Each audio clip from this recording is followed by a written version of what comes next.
to Cindy's library, and finally we're getting to Tolkien talk for The Silmarillion by J.R.R. Tolkien.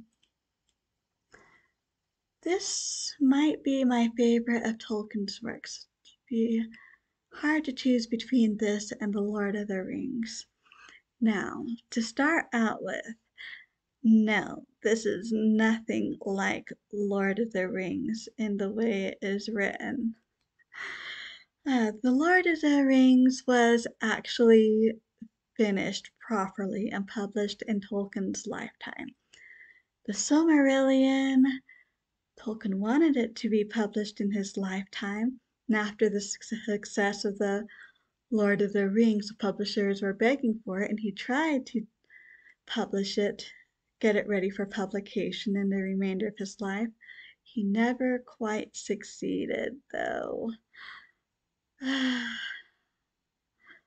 But his son Christopher, who was his literary executor, he went through all the Silmarillion materials and put it together in a more or less cohesive form.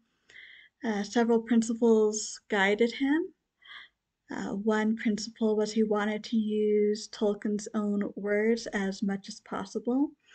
There were a few parts, a couple points, where literally nothing had been written, and so that really wasn't possible. But everywhere he could, that's what he wanted. And another principle that guided him was it needed to be finished. Tolkien was notorious for starting and restarting something. Getting him to finish was a lot more difficult. And so we have lots of beginnings, not as many endings.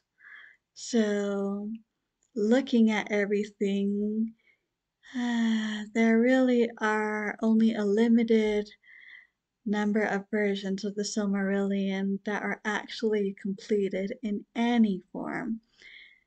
And so trying to fit all of this together, I don't know how Christopher Tolkien did it, but we owe him such a debt of gratitude for managing to do this.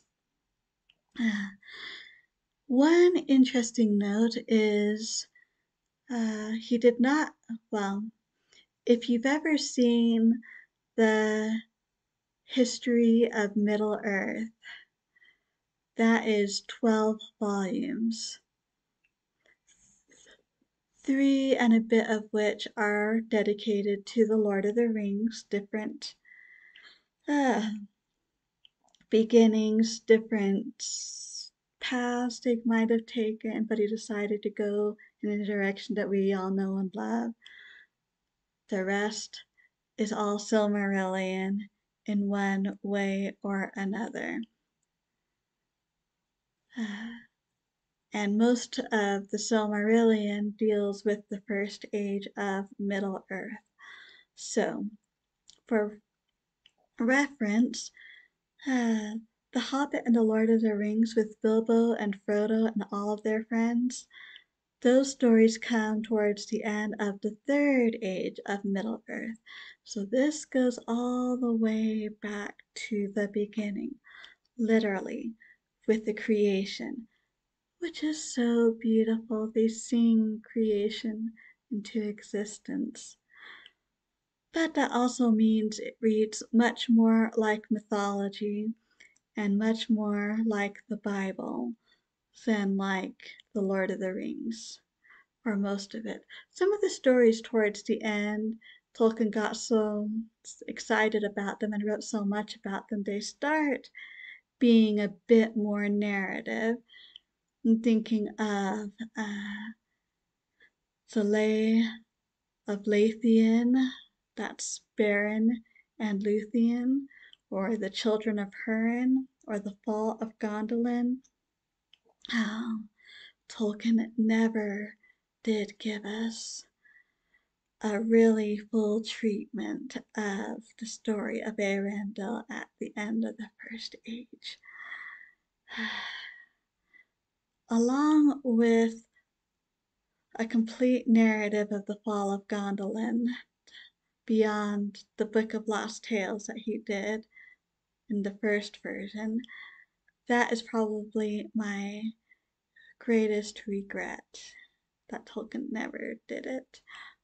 But be grateful for what we do have. But yeah, the Aina Lindale is the story of creation, and as I said, it is absolutely gorgeous.